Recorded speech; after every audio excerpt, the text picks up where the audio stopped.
I love it. No, I'm getting flashbacks of when we've talked in the past. Remember we did it in the kitchen downstairs, and I'm sitting here. This is literally the exact same thing for the next level. That was podcasting before podcasting. That was before podcasting, and I'm just saying that, like, before we jump into it, I want to give you something. I've got a gift. Oh, you've got a gift for me? Fantastic. What's this? This. Chimpy. Costume party. So do I open it right now? Open it right now? Yeah. Wow, so have a look. There's a tab to rip across at the top. I should make it mandatory that everybody has to give me a gift before they come on the podcast. Actually, it's the other way. Oh, you got that in? Yep. This is why it's not designed. So I'm a robot, not a human. So I don't know how to. Just throw the box on the ground. It's fine. You can just put it here. We'll just put it here if you like. Yeah. Great. And then there's a thing at the front. There's a. You've never opened it like a Labubu style thing, have you? There's never. a little. There's a little notch. Yes, cool. All right, it's unboxing. Yeah. Unboxing time.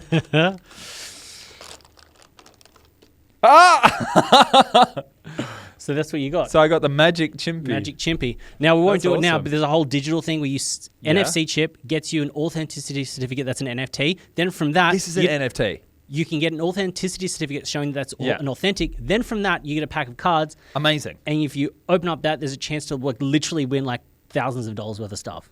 Like legit.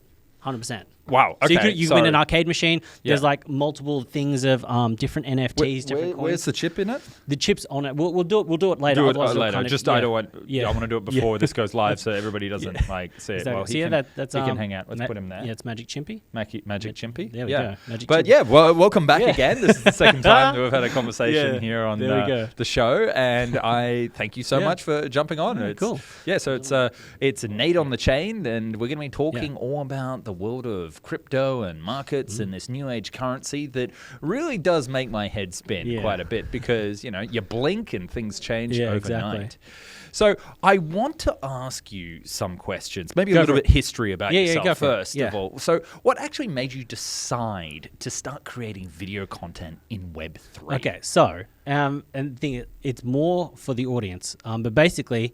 Because we've made videos before, content before, all that kind of stuff. And I kind of did some NFTs. And I think it was actually you that researching, you're like, hey, NFT content's starting to pop off because you saw the trends and the analytics of that. And it was like, hey, NFTs start to do it. Then kind of had a look. And I think it was like, hey, the biggest NFT YouTubers only had like 5 or 10,000 subscribers, but the biggest crypto channels had millions. And it's like, there's just upside in that sector. Jumped in, and I think I made a video a day for like 30 days, 60, like literally just a video a day, constant content. Then it just started to take off, and then from there I was just like, you could see, didn't know how it was going to be monetized in the beginning, but then eventually it all just fell in place. But the whole idea was, just like put in that work just in the beginning and just hope it'll work out. Exactly. No, and because I remember we were sitting there in your garage several houses back, and we were getting drunk, and I was playing a character who was obsessed with vodka, I believe, at the time. So it was definitely, whilst I do love a good drink now and again, having an entire lifestyle and brand based around the fact that I'm intoxicated 24/7 of the day would actually be quite taxing on my body as well as my relationships. Yes. So I think you jumping ahead and moving into a new space, especially one that's growing as rapidly as it is right now, is absolutely fantastic. But did you see at the time any benefits or upside that others didn't yet see? I think it was the discrepancy between the larger ecosystem as a whole being crypto and the smaller ecosystem, which was NFTs. And this kind of leads well into, so that was like the 21, 22 cycle. And this is why if you have a look at someone like Orangey, who's popped off on YouTube, all these meme coin traders, they popped off because that was the new hot thing. Basically, what I see happening as a whole, people gravitate towards crypto because they want to make money. Then they want to go down the risk curve to get more money faster. And whatever it is to make them money, they're going to consume that content. If you make content about that, people will gravitate towards you, subscribe to you, and then the monetization aspects will follow. So the idea right now, prediction markets are getting hot. I've spoken to one of my friends, Ragnar. He makes some meme coin stuff, gets views. He made some prediction market stuff, and I said, hey, I think you should move into prediction market stuff. Started to do it. He's like, the views are just crazy. All of that stuff, the tooling's built out. And because the views are there, the tooling comes along, sponsorships, monetization aspects come along, and then you do it. The whole idea with it is if you see what the narrative is, what people are searching for, and you kind of realize that you can fulfill a need for what people are searching for and looking for, then it's going to work out. The people that make content on Bitcoin, XRP, Solana, like they've got a space, but then people want to be degenerate. People want to kind of speculate and essentially gamble on new things that are on chain. And if you create content that way, that's where the upside is. And that's why, like, after this meme coin thing's done, prediction market thing's done, the next meta, the next thing that'll come along, you'll see a creator go from 10K subs to 100K subs in 6 months because they are the person to do it. They are the person. So they become the person waving the flag at the, the head of parade. Exactly. The wave. That's it. And we saw that with NFTs. We did. Well, here's the thing. Like, NFT-verse. Remember, like, I used to see his stuff. No matter what I did, people just gravitate toward him. He got hundreds of thousands of subscribers, absolutely killed it, absolutely printed, and then all of a sudden just dropped off the face of the earth. What happened to that guy? Like, he just stopped doing it, went to university, and like finished his thing. That's crazy. As someone who was a professional creator, the thing is, it's retarded. It's straight retarded because he had one shot and he came back and he thought he could do it again, but it's like, brother, you had a flash in the pan moment, you captured it, milk that, squeeze that as hard as you can, otherwise you're going to end up in just a terrible spot. And I see a lot of young kids do that. It's like, look, if I gave you a channel right now with 1 million subscribers, you would squeeze every aspect you can out of it to make as much money, but the kids that have never had to work, because like, you've had to work some terrible jobs. I've had to work terrible jobs. When you work those jobs, when you get something that gives you money, you take the money. And that's why I think all the older people in crypto are kind of like, they take their money, when they see an opportunity, they squeeze it. These young kids think, oh, I can make 10 grand, making 10 grand's easy. I remember I had to work for like 6 months to make 10 grand. Like, it was really, really hard. But when the money comes easy, they think it's always going to come easy. And then they drop the ball when it comes down to actually kind of having a channel, having a following, and actually squeezing it. And I actually want to ask about that point for a second here. Do you see a lot of kids that are just absolutely making bank overnight? There was a post that I saw, and it was a prediction market post, and the guy was like, oh, I don't know what it's like. My friends go to work, and I just sit here and I'm making 10 grand a month. And someone quote tweeted and goes, you're an absolute retard. You're fucking stupid. You're making so much money at your age, and you're not appreciating it. Go get a job, work for 6 months, and you'll realize that what you've got is good. It's like the thing, if they've never had to struggle before, they don't know what the good thing is. Think about like GTA. If you put on cheat codes from from day one, the game's on easy mode. You don't know what it's like to struggle. The thing is, I remember playing Vice City and having to play this one kind of thing, this one mission where I had to go to the mall and back. I swear it took me days and days and days to get it done. But when you got that done, you felt that rush, that dopamine hit, because you worked really hard to get that thing. If you never had to work hard to get it, then it's never going to feel good. And then you kind of... it blows my mind, the fact that the fast money comes for kids that haven't had to work for it, and then they blow it really fast, and they go, oh, well, I'll do it again, and they never do it again, and that's when stuff gets real bad. Well, that's exactly what we saw with the NFT marketplace. A little bit of history. There was a guy that we both mutually knew who made, I believe, $13.7 million from NFTs. Yes, huge guy. And because he didn't understand the value of what he had, everything, and Ethereum is forever, he put it all into ETH, and he had it in an ETH bank. And before the collapse of the NFT market, he was on track to have, 50, 60 million US. And he didn't take out anything. No. And what happened is the market collapsed, and he went down to like 100K. Yeah. So it's just crazy to see somebody have that huge rush. Exactly. And then collapse back down to zero. Exactly. That's it. So short versus long form content. I want to get into the crypto space. I want to get into this new money by making content and become that person waving the flag. Should I be doing short or long term? There was a post put out by Easy Eats Bodega saying that it took 75 days for one of his Polymarket videos to take off. I then sent a screenshot and said it took 200 days for my Pump Fun video to take off. What happens is you make a long form that's evergreen, that's educational, then you make the short form content from that long form content and point it back to the long form. So you do a long form as your base, as your core, educate, do that, then make some short form content, and on a platform like YouTube, you can go, it's related to this main video, pumps people through.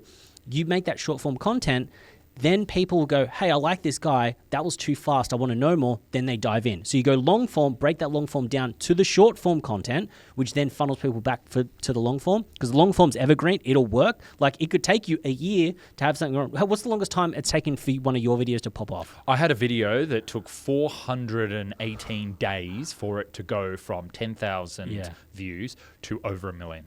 So as in, like, at 410 days, was it 10,000?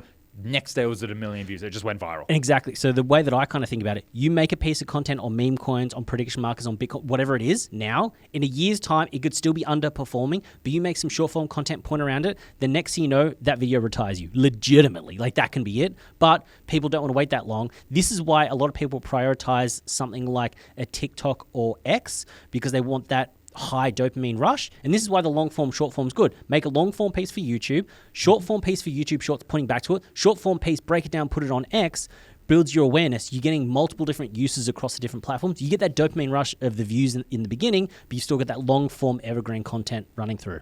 Amazing. And like it's that classic story. We spoke this morning about a podcaster who made 400 episodes, an hour long each, until they actually got monetized on YouTube, which is an insane amount of effort to put into it. Exactly. But now they're the eighth biggest podcast channel in the world. Yeah, that's crazy. And so it just goes to say that you really need to be consistent. And my other piece of advice would be to do everything you can to try and make it as fluid as possible to make content. Yes. Set up a camera and just press record right away, even if it's shit. Like, even if you're not loving what you're saying, just get creating. The reason I was able to make sort of a video a day for 30 days, 6 days, whatever it was, is I actually went the most budget way forward. I actually did OBS screen record, picture in picture, and I switched, didn't even have a switcher. I switched it in OBS itself. Everything was recorded in one giant thing. There was zero editing. So the idea is every video that I did that day was an as live video, cut out all the gaps. And I think I showed you in real time, I shot and edited a video in like a 15-minute video in 30 minutes. And the idea is streamlining that. People will be like, oh, but it was only 720p, this quality here. Brother, by the time you've made one video, I've made 10. I've had 10 swings to try to go viral. You've had one swing. And the idea is one of those videos goes viral, you then know what to lean into, and then you're good. Because I think the first video that I had that ran really good was a Mechaverse. When that was dropping, everyone wanted that. And then I'm like, oh, okay, make more content on that. I made a bunch of... You actually said, make more content. People are watching it, make more content. Made more content, did that. Then eventually it clicked on the type of content I needed to make. The algorithm worked. And then eventually made some video on Hape. Then the Hape team reached out, gave me some whitelist on that, 36 grand, well, Australian, 36 grand flip. And you're going like...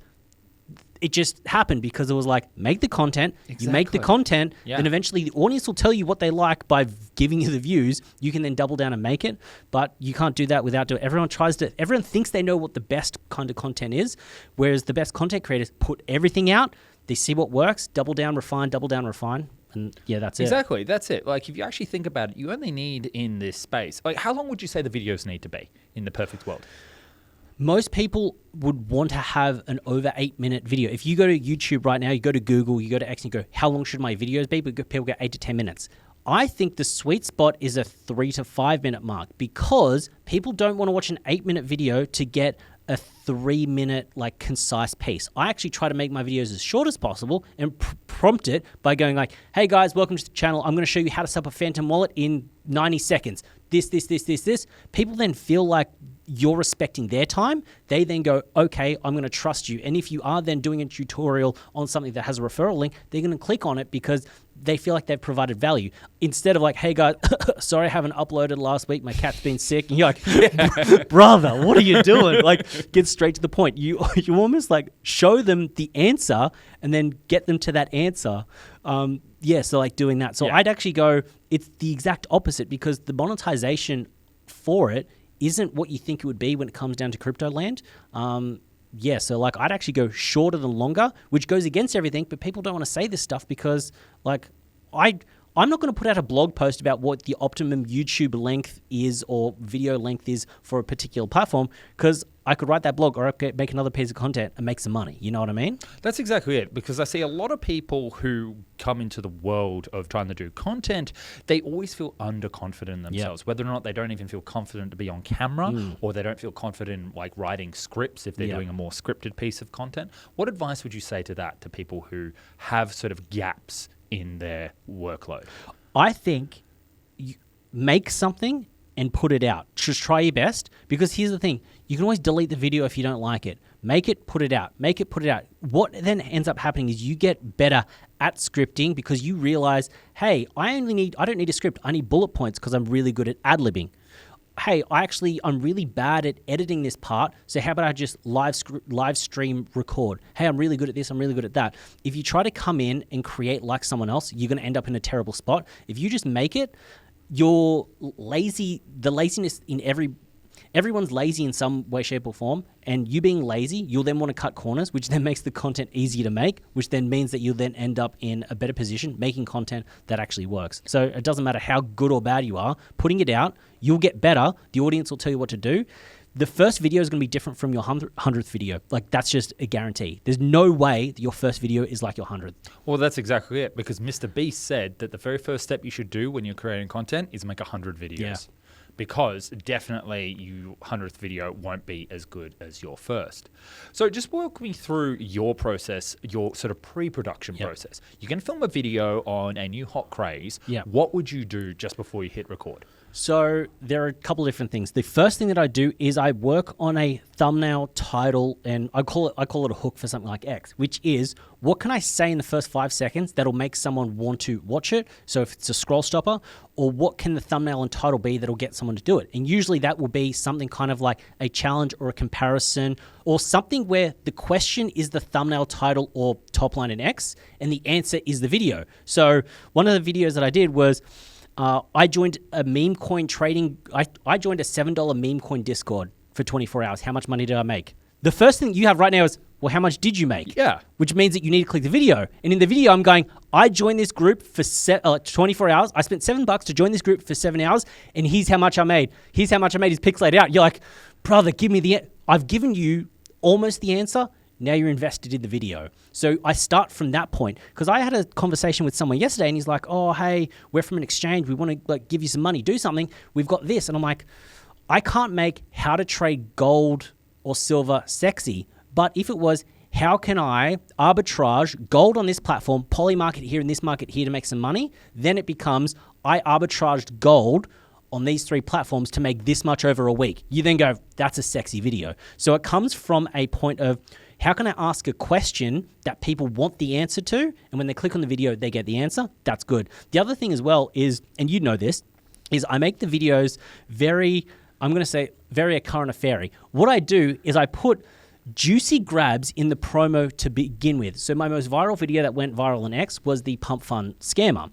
The thing with that Pump Fund Scammer, it starts off with, I launch about 10 coins a day. I make $5,000 a day. I made 200 grand. In the first 5 seconds, you're like, this guy's wearing a balaclava. He's making $5,000 a day and he's launching coins. You then go, I need to know what his story is. So there doesn't necessarily need to be a question and answer, but the scroll stopper is, I make this much money each day. Here's how easy it is. And you see a guy in a balaclava, you're like, okay, what's he doing?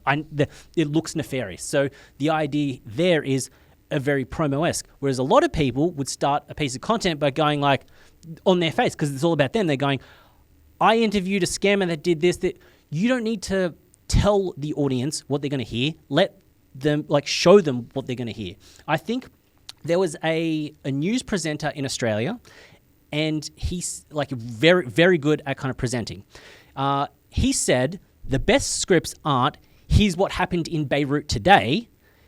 The best scripts are, watch this explode. That gets you, because you can connect the dots. Yeah. The best scripts are, check this out. And then it happens and you're in the moment. You don't need to be explained. So if you can just go you won't check this out or watch this or have a look at this.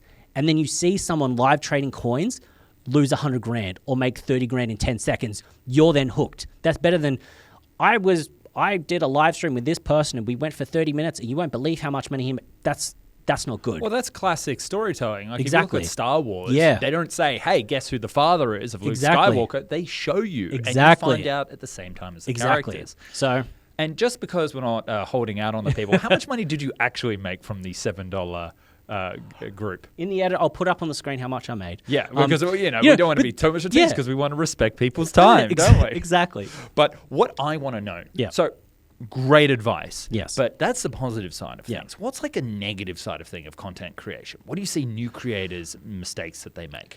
I think a negative of creating content is you're a public person and everyone will just hate on you. I made the video about the scammer And people then called me a scammer and bad things. I'm like, brother, I'm showed you what the bad guy was doing, but I was the bad guy because I was the messenger. If you're hiding behind a PFP and you're not real, you're not a real person. You're just like an NPC, you're fake. So, but that gets very hard because I listen to you. I don't read YouTube comments because it just, people are stupid. You'd be like, you could literally go, here's the answer to the problem. And you go, here's my problem. And they go, you're an idiot. Here's the answer. I'm like, brother, if you just watch the video, I give you the answer. Like people are just dumb on the internet. So you're going to get a lot of hate if you just got your face out there, you make any content. Like that's just it. Trolls are there.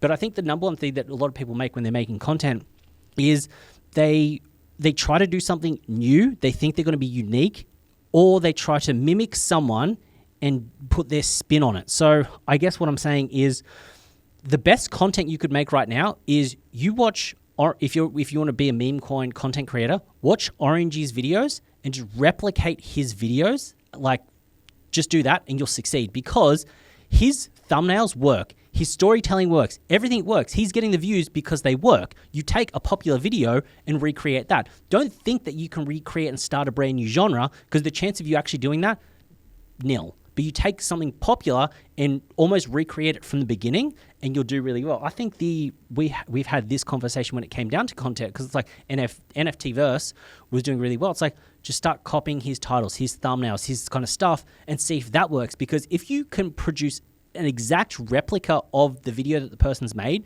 and you don't succeed at it, then it's not the content, it's you as the person. People don't like you as a person, so you can then change it. And I think we've had this conversation before. Yeah. We think that having the Australian accent is a hindrance because the Americans want to listen to Americans and Canadians want to listen to Americans and Canadians. They don't want to listen to Australians. That's just what I think. And the same kind of thing, because I had a channel about watches and the content was really, really good. But I think watch content, North Americans listen to someone British and they go, oh, they sound fancy. Of course, like Swiss, Geneva, like, you know what I mean? Like that kind of thing. So that's what I think. And I think creators, the TLDR is I think new creators try to be new or inventive when do what is like replicate what is working, have your little spin or your twist on it. And if you're not getting results, there's an issue with you yourself, how you're coming across. Because if you're copying the thumbnail, title, description, content as a whole, and you're just not succeeding, then the problem is you. Because otherwise you don't know what the problem is if you're doing something completely new from scratch. And you can't just sit there in the dark of your basement with your neck beard and say, I'm just making fun of it. This is not actually true. But you can't just sit there at your house and go, I want to create content and not actually try anything and then be like, I give up because you don't even know what the thing is. So what would you say is the biggest difference you've observed when it comes to creating on X versus YouTube? I think the difference between X and YouTube is X, the metrics look really good, but the follow-through and retention is terrible because people scroll, they watch 5 or 6 seconds, it counts as a view. On YouTube, someone needs to consciously click, watch, they're invested in it. I would rather get 1,000 views on YouTube than 100,000 views on X because 1,000 views on YouTube are quality people that care about what you're selling, what you're showing, what you're kind of doing, than on X. If I'm making a video for X, I'm going to put kinetic text on it. I'm going to put captions on it. I'm going to kind of hammer the start of it very hard and try to give people the answer. If I've got an 8-minute YouTube video, I'm going to try to cut it down to 4 minutes for X just because the retention isn't there. Yeah. Whereas YouTube, you've got a little bit more leeway. Someone's going to give you 10 seconds, 30 seconds because they've clicked on it. They want to see where you're going so they can hear out your thesis. On X, there is no thesis. They kind of read the headline and they just want to get straight to the answer basically. So you've grown your YouTube channel to 29,000 subscribers. What are the biggest lessons that you've learned along the way? The biggest lesson that I've learned is when you make a video or a piece of content and you're rewarded with views and people commenting, recreate that video, make that video, branch off that video. So if you make a video about Pump Fun and a lot of people watch it, make every video that you make about Pump Fun, be the Pump Fun guy and just stack those views, stack that audience. Because the meta will change, and then if you do have something you want to share, you can share it. It's not going to get the views, but that's how you're going to get that growth.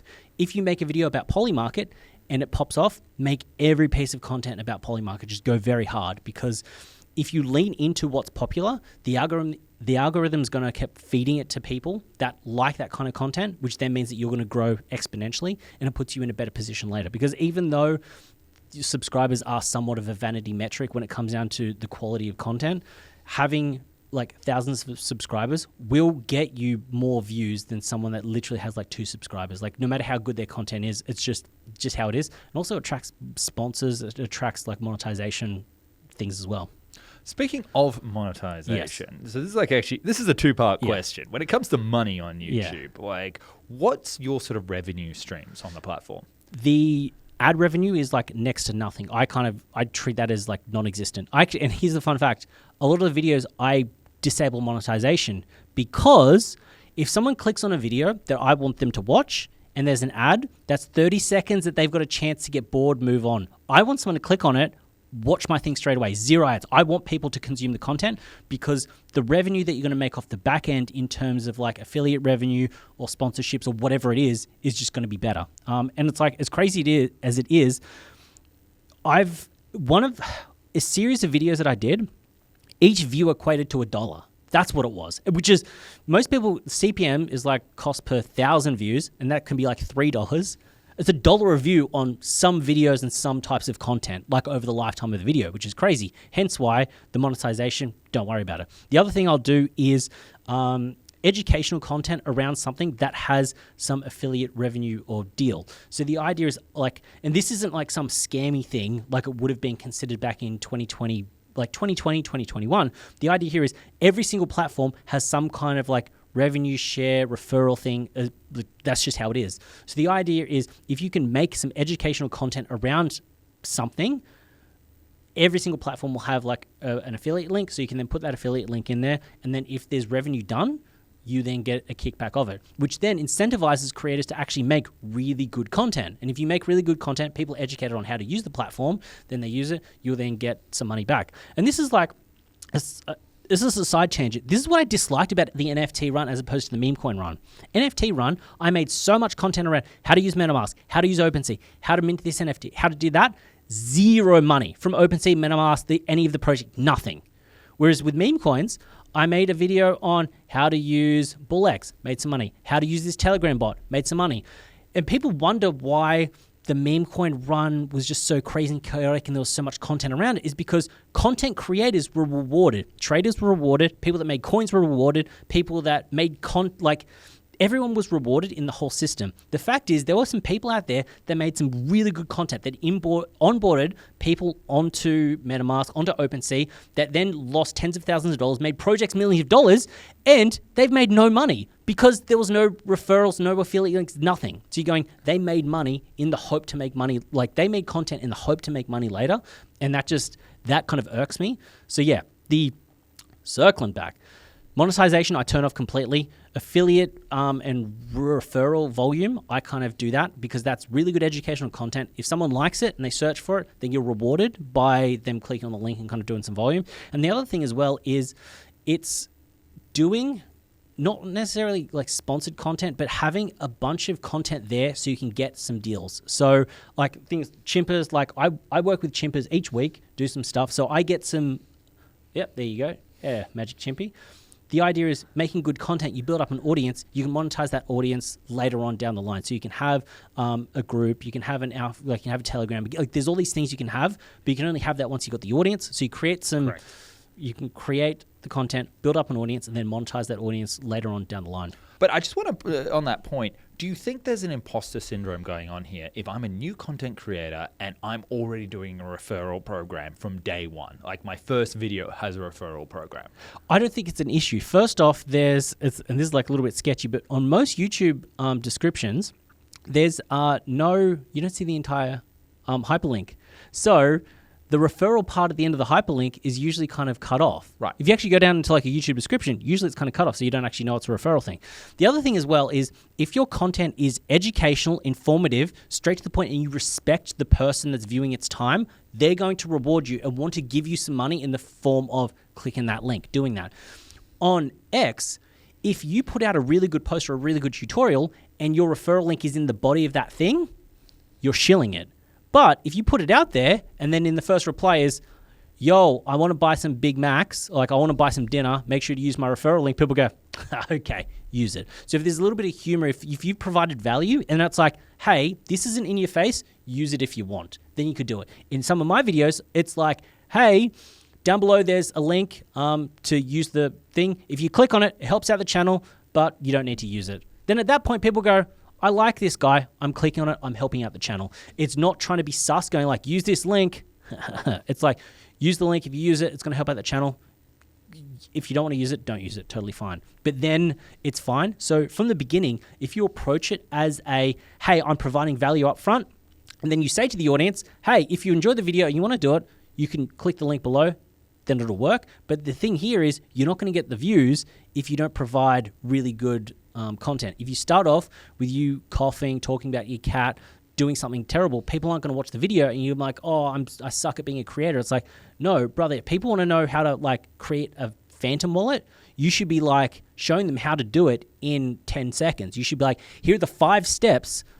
If I was to create a video right now on how to set up a Phantom wallet, the scripting, this is just off the dome, the scripting would be like, here are the 5 steps that you need to do to set up a Phantom wallet. And as I'm saying those 5 steps, I would speed through all of those single 5 steps. So that 5 seconds, each second is each single step. So by the time you've gotten to the end of that 5 seconds, you're going, oh, 5, that's like 5 clicks. Then you go, step 1 is what I said in the step 2 is, step 3 is, step 4 is. And the idea is if you give people the answer up front and you treat it, if you treat it, all of your content like an essay where you give people the answer, the thesis, and then you back that thesis up and then tie it off at the end. That's the simplest way to kind of get really good content. And just on that point, when you recommend a platform, an app, or through an affiliate link, how do you maintain credibility?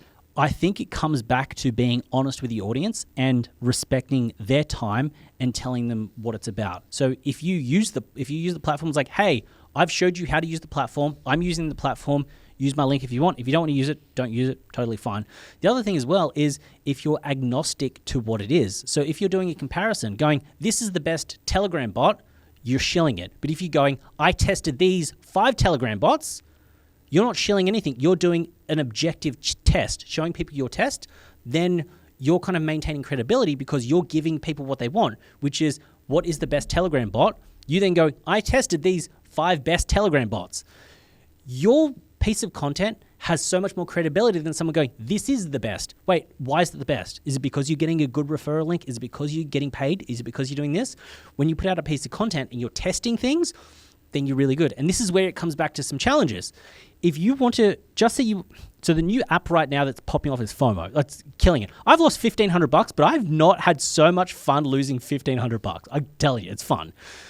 If you approached it by going, here's how to use FOMO app. Okay, yeah, that's fine. If you go, I copy traded the top FOMO traders for a week, people are going to use that referral link because you're going, here's the app that I've used, here's all the research and tools that I've used in the description. People will then, if they want to follow and do what you've done, they're going to click everything that you've used, all of your tools to do it. So the crafty creators will work out what tools they have that they like, they've got referrals for, build a concept around it, and then from there, run that way. So that's how you maintain credibility. Just put really good information out there, respect the audience, but then also don't put it in their face and just make it fun and lighthearted.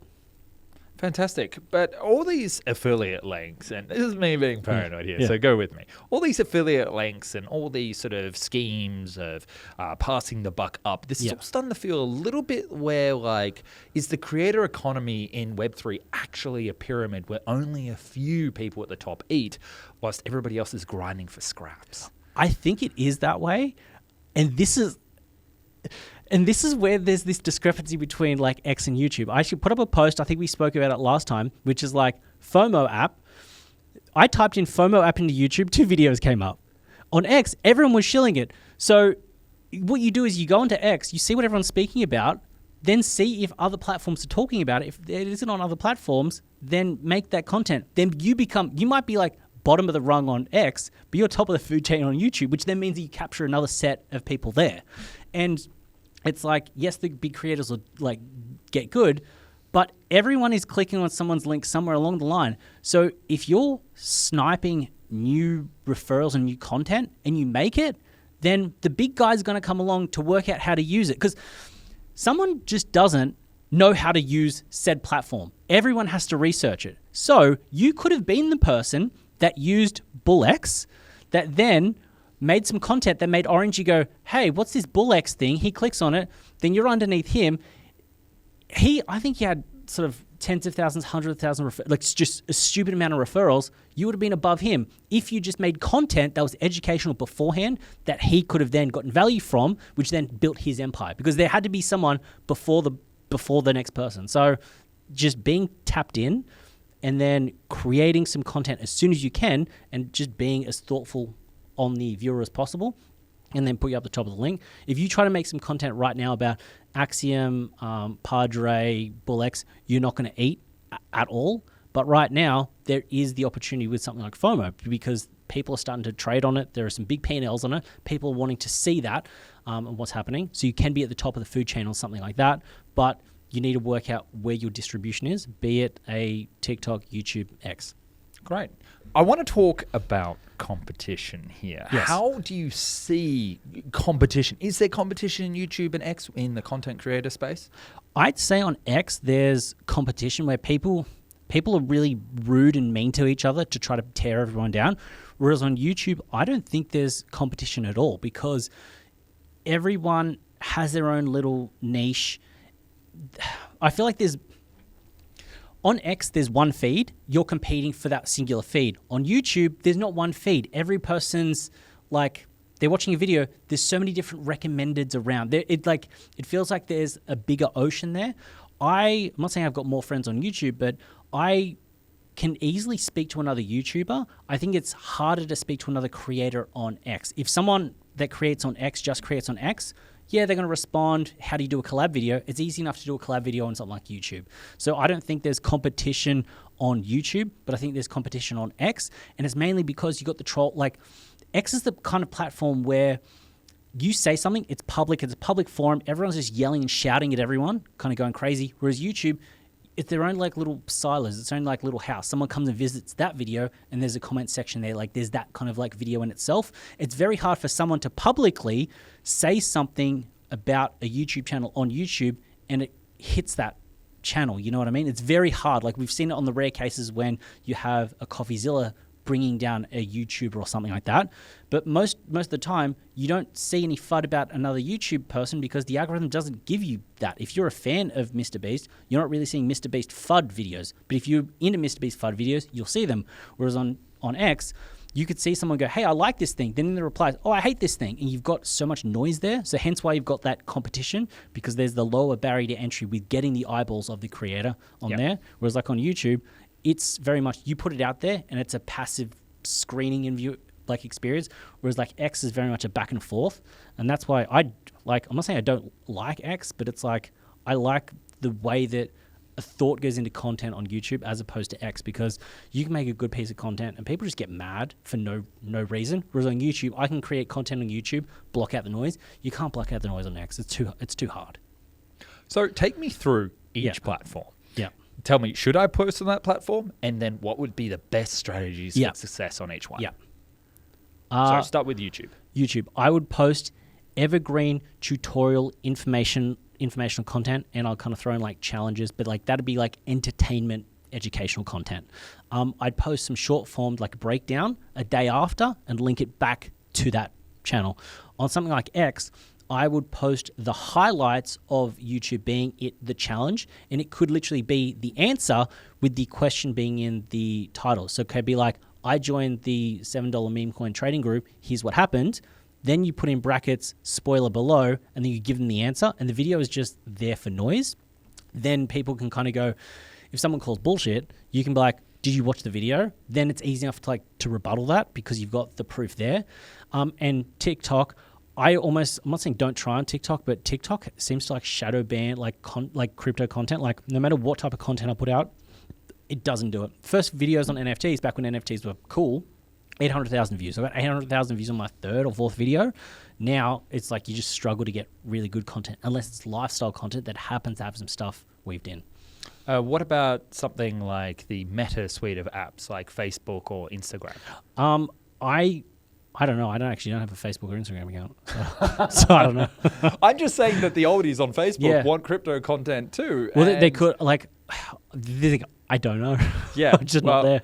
I mean, look, I can speak from my own experience that Facebook is a nightmare of a platform to try and get monetized. You can get monetized, except Facebook doesn't. It's not a search engine like X, TikTok, or YouTube. They're not a search engine, so people have to already know you or come across it. It doesn't really have like discoverability. It does have a feed, but it doesn't have the discoverability. And you're also competing with all those fake AI articles about joint health. So generally, Facebook is not going to be a place that I would recommend for crypto. And Instagram Reels, I think you can just use the YouTube Shorts and just say, jump onto the link to come over to YouTube. Yeah. Cool. Did you want me to continue? Well, if you could, like, if there's any genuine questions that you have about stuff, we're talking about content for sure. Okay, let's talk about frequency. Yeah. I've got some great ideas. Let's imagine I have a spreadsheet with 10,000 ideas ready to go. Yep. How frequently should I post on each platform? I would post on YouTube just once a day. I try to get everything once a day. If you've got 10 videos shot, good to go, put them out. Because if you don't put them out, you might not put them out, and they need time to kind of find that audience, and you're going to get that feedback. That's just what I would do. Crypto's moving so fast that you can make a daily video about anything, and it's going to be relevant for that period in time. So that's why I would never sit on crypto content. I would just post it as fast as possible because it's very much like news. It's then and there. There will be these evergreen moments, but it is then and there. Something evergreen that you do about Phantom Wallet, for example, will change later on when people want to try out the new Magic Eden Wallet, when people want to try out the new Jupiter Wallet. Like it's always changing. It's kind of like if you're going to create some video content on AI, you don't make a ChatGPT video and sit on it for 6 months waiting for the right time to put it out because it becomes more obsolete. The further away from when you've recorded it, that piece of content becomes more obsolete. Because I'll tell you from my own experience, this little story. I once did a YouTube video about the Chinese spy balloons in America. Yeah. And we know how that was all the crazy range. The cycle for that was over a month. They were tracking this balloon, and then it got shot down by a stealth fighter jet. Yeah. That's an exciting story. Yeah. I still haven't released the video because I waited too long. I kept umming and erring, and to this day, it is one video on my aeroplane channel that I have never released because it's just totally irrelevant. Yeah. And to this, it's a good video. It would get views and people would watch it, and yet it doesn't exist and no one can watch it. Yeah. Nathan, I've made absolute bank in crypto. Yeah. When should I actually withdraw my earnings from like a coin or a trade? Would you be saying that you've made the money and it's sitting in a stable coin, or you've made the money, it's sitting in the thing, or you're still in the actual coin itself? I'm still in the trenches. Still in the trenches. When should I pull out? When should I paper hands? Just straight away. The reason I say straight away is like always take out initials as soon as you can, so then you can just ride the bag for free. So you put in $100, the $100 goes to 200, take your 100 out, and then you've got a free $100 riding. So if it runs up to $1 million, cool, great, but at least you're never going to lose that kind of initial thing. And as it rides up, just be clipping 10%, 25%, whatever it is, and just keep going. Yes, you could have the $1 million P&L, but so many times you're going to round trip that thing, and it's going to be bad. Like I bought an NFT on Bitcoin. I made money from it because I got airdrops and stuff. Round tripped half a Bitcoin, and I'm I sit back now going like, why didn't I just take it? Because I thought it was going to go higher. I'm like, I should have just clipped it. Like, just clip it. Same thing with like other kind of meme coins, other stuff. When you round trip enough, you realize to just be aggressive on your taking your profits. And things, when you take them, don't take them into Ethereum or Solana or Bitcoin or like whatever kind of base chain it is. Take it into stablecoin. There was this post by Ash Robin, and he goes, every win that he took into stablecoins. Everyone called him an idiot. But then when everything crashed, he still has the value, because if he made 10 grand on a trade, he made 10 grand on a trade. I can tell you so many times, I made 25 grand off a trade. It's only worth about $8,000 right now. So you go like, I didn't make 25 grand, I made $8,000. I'm like, I really like $25,000 right now. So, that kind of thing. That's why I'm saying, like, just if you make that clip it. Actually, no, I think it's like you made some money. It's sitting in Ethereum. You looked at it. I was like, don't check crypto. You're like, it's down a third. I'm like, brother. Yeah, don't check crypto. Yeah. But speaking that crypto is down right now, is now a good time to buy? I'm always, okay, people are going to not like this, but it's like, I'm either full crypto or I'm not in it. People go like, I sit in stables. But it's like, I've got a house. Why would I have $10,000 sitting in an account earning 5% when I could have it in the mortgage, sitting in the offset, getting a tax-free 5% gains on it? You know what I mean? So any money that I get goes and sits in the mortgage because that's a better thing than sitting in like just earning APY or just whatever, because like that's a better return on my investment. So people go like, oh, why don't you just deploy with stables? I'm like, no, if I'm going to put money into crypto, I take it from the mortgage account, like the offset account, put it into crypto, let it run. Anything that's in crypto full runs, otherwise it doesn't. And a lot of people are like, yeah, but you should sit in stables. I'm like, brother, like, property prices have keep going up. Like that's where my wealth is. Like my house isn't going to drop by 50% tomorrow. I'm not going to be rug pulled tomorrow. Like I'm in a good spot. So rug pulled by the property market. Yeah, I think the people in 2008 would like to call to you. Well, the thing is that like, when did I buy my first? 2012? Yeah, no, 2012. Like I don't sit in it. And anyone that goes, yeah, but you should sit in stables, brother, you rent. What are you doing? Like but then I'll saying that like America's in a different spot. Out here, everyone's just leveraged up to the tits on like property. It's crazy. Do you think there's going to be another big crash? Well, the thing is, I've been listening to Jason Pizzino, and he kind of talks about I forget the guy who did it, but there's I think it's like the 18.6 year property cycle. That's coming up in the next couple of years. So the thing is, the idea is that everyone gets like leveraged up 18.6 years and it cools off. Doesn't necessarily need to crash, but it can just not do anything for a long period of time, and then it can kind of go back up. Overall, I'm just indifferent to it. I'm numb to it. It's like, you know what? Crash property prices. I don't give a fuck. Send them to like up 20x. I don't give a fuck. Do it with crypto. I don't care, because like I feel like I'm sure you're the same. I'm young enough to weather the storm of what's going to happen, and I secretly want there to be a train crash and everything, and all of the people that have these retirement accounts that had some really good runs, I want to see some people get absolutely fucked, Like, I think it would be enjoyable to watch the world crumble, because if AGI comes along and just destroys everyone's earnings, cool, I know I'm going to be able to make some money somewhere or do something. It's the people that just fuck about that kind of, that are going to be in trouble, because it's like, yeah, I'm not saying I want like my parents, your parents, all of the older people to kind of get messed up on property. I'm like, fucking send that shit to zero. Totally fine. I don't care. Like, I'm going to find a way to make some money. I feel like I'm resourceful enough. And I feel like when there's blood in the water and there's some chaos, there will be some opportunities. But saying that, if I was working as an accountant, investing in sort of ETFs, I'd be worried about these drops. Like, thing is, like, you wake up in the morning, you're like, oh, my net worth has gone down $50,000. You're like, oh, well, people like, but what could you have done with that $50,000? You're like, like you just don't care. You get numb to the swings, and you kind of know what you need to deal with, like what your bills are, what you're going to pay with on that kind of day-to-day basis, week-to-week basis. You have that locked in and sorted, and the rest of it is just playing, because it's all just numbers. Going back to like GTA, it's just like numbers on a screen. It's just a game. All the money is just points. I'm like, cool. Let's just like keep playing with some points. Just keep playing. Can you tell me, in your best estimation, tell me about the crypto cycle? I thought, so you basically got the 4-year crypto cycle, the 4-year cycle. That's just what it is. Everyone was like, this cycle is different because Bitcoin hit an all-time high before the halving, which was like never happened before. It was weird.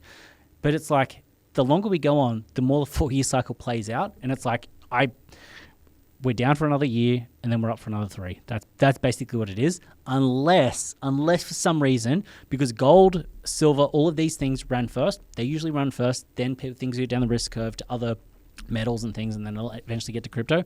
I hope, I'm like sucking on that hopium tube that we're going to like just absolutely rip up in 2026 and the 4-year cycle's broken. But if it like, it's the 4-year cycle. Cool. Well, I think that's everything. Cool. Thank you so much for coming on the show today. And if you want to check out more of Nate's content, go to NateontheChain, and down the bottom, we're going to have all of his socials that you can check out. Easy. Thank you so much for coming on the show today. Thank you.